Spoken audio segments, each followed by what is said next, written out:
And there's another system of phage display which is using conviral phage, tailed phages. These have advantages in that the M13 phage, when it exits the cell, it's actually secreted through the cell wall rather than lysing the cell. That's one of the only non-lytic phages. But because it's secreted through the cell wall, there's a limitation of what kind of peptide antigen you can have displayed at the surface. So you cannot have, say, myoglobin attached to the outside of the phage, because it will not make it through the cell wall. With conviral phages, because they lyse the cell and they're assembled in the cell, you don't have this problem. So you have a lot more flexibility in the size of the epitope that you'd like to have displayed. So there are systems for T4, T7, and LAN that have been developed.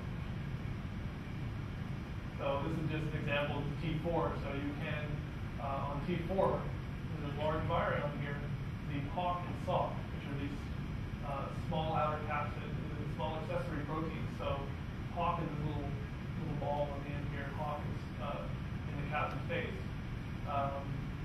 These are actually quite permissive to have other proteins fused to them.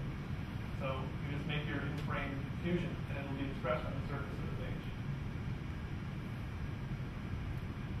This is another system that was developed. Actually, this came out just this year from Shankar Ajay's lab, which is called the lambda 2 hybrid system. So in yeast, there's the 2 hybrid system where you have a phage and a prey and bait. And when they interact, it activates the transcription of a reporter gene in the yeast. And this is a similar principle, except instead of having the yeast, you have your prey and your bait fused to the outside of this lambda phage, and fused to the outer capsid of the phage here. And so you have your bait and your prey that you're interested in are cloned into 2 separate lambda phage lines that each carry different antibiotic resistant markers. And so if they don't interact, if you get a single phage infection, and you infect the cells with low MOI, the odds of you getting spontaneous double infections are very low. That's you with MOI of 0.1 or 0.05. So essentially every infection will be a single phage binding to a single bacteria because the ratio is so low. So if you have no interaction, then your 2 phages will bind to 2 separate cells, and they'll each carry each form a lysogen, and they'll carry only a single antibiotic resistance marker. And if you have a interaction, as you have over here, you'll have a co-infection, and you'll generate a double lysogen. And when this happens, then the double lysogen will be resistant to both of these markers, and so then you just plate out these colonies on the double selected plates, and the only ones that grow are the ones where you had it, or the ones where the prey and bait had an interaction. Okay? So this was validated using ubiquitin in their system, which would bind really well. So we'll have to see how well it does with other antigens that people are interested in. Yeah. So we haven't compared this like these 2 hybrids in terms of decreasing false positives and things like that. They're thinking it's going to be a better system like the yeast 2 hybrid in terms of false positives and false negatives and stuff like that. I'm just curious why they're going this direction for a 2 hybrid when the yeast system works pretty well. Yeah, I think they wanted, for one thing, it's a prokaryotic system. So the question was like, why this instead of yeast 2 hybrids? I think partly it's because you can, and it's a neat system. But there are things that don't work very well in yeast 2 hybrids. Like for instance, if you express things in yeast, it might have a tendency to start, glycosylating the protein in unfortunate places, things like that. So if you actually want to look at prokaryotic interactions, this could be more suitable. This might be more suitable for prokaryotic. Yeah, and also because you're working in a strictly prokaryotic system, that way it's a bit easier. So I don't think this is going to ever supplant these 2 hybrid or anything, but it is, it exists as an alternative system. And so this paper only just came out. As far as I know, it's not like being sold by or anything. It just developed this technology.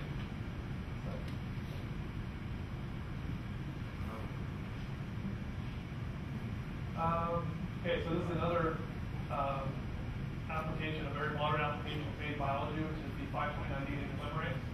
So phage 529 is an interesting phage because it has DNA polymerase that has very high fidelity. It operates by strand displacement, and it doesn't require any other cofactor. It doesn't need helicase or single-strand binding proteins or anything else that will just rip out lots of copies of DNA very quickly. And this fact for this particular DNA polymerase has made it attractive for being the core of the genomified kit, which is produced by GE Healthcare. This isn't a plug of GE Healthcare, but although the kit, it does work pretty well. Part of the purpose of this talk was that, why would your students be interested in phage biology? So you can tell them that if they find an interesting protein in their phage, they can become fabulously wealthy by selling it to GE Healthcare. Because right now it sells, it's $150 for 25 reactions, which is it's not enough. So you can tell them they'll be rich and famous if they find something that they can find a real good use for.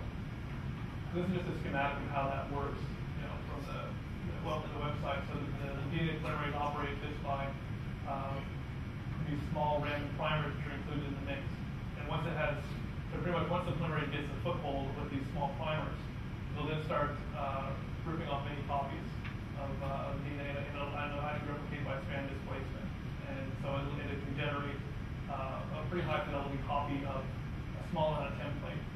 So it's popular if you're doing forensic work where you don't have a lot of template, but you can get enough for doing other molecular analysis. And so the last thing I'm going to talk about in this talk is phages and anti-biofilm agents. So a biofilm are pretty ubiquitous in nature. This is like a sessile bacterial community, which is typically attached to something. When they form the biofilms, they become immobilized, and they'll typically form a very heavy either polysaccharide or protein matrix around themselves. I have a picture in a second. So the wound colonization is also a problem that the medical community is beginning to realize actually that a lot of wounds, like surface wound graft and biofilm problems. If you've ever been to ASM, you've seen Randy Walcott again. Here's a talk from him. He has these awesome gory movies of him debriding wounds and just scraping off like 20 grams of goo from people's surface wounds. And that goo is actually a bacterial biofilm. So the bacteria would set up shop and they form a nice community on this person's leg. And when they're in these kinds of communities, they kind of stop growing and they become more resistant to antibiotics. Even if they're actually genetically susceptible to antibiotics, they can become phenotypically resistant. And also biofilms are a problem in degradation of infrastructure. It's like biofouling. It's a problem, for instance, in cooling towers. You have a bacterial biofilm form mats where you have running water on the cooling tower, and then lowers the cooling efficiency. The hulls of ships, water transfer pipelines, oil pipelines, and also bridges are all susceptible to corrosion or degradation by bacterial communities. So this is just a picture of this is a biofilm inside a pipe. So this is a water transfer pipe. So you can see this is the kind of problem that you have with in pipelines with the biofilm, that there's almost no actual luminal area in the pipe anymore.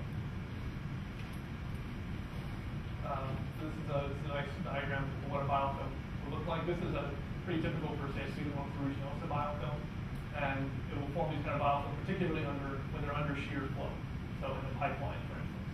So you have a substrate, you have bulk fluid, and the bacteria that begin to attach down here, and they form these large towers up here.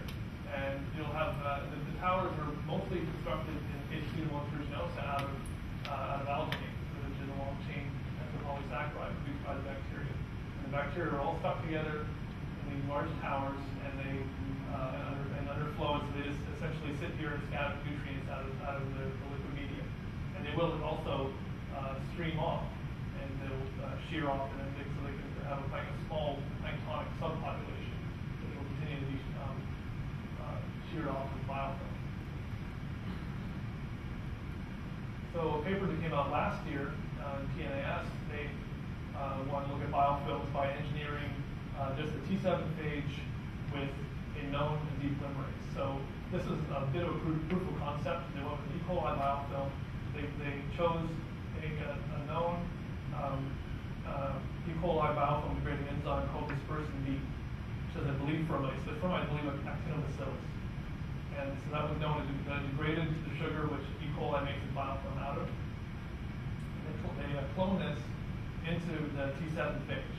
So that upon infection, here, so they have the phage which will express this dispersing B when you have infection on, say, the very surface of the biofilm.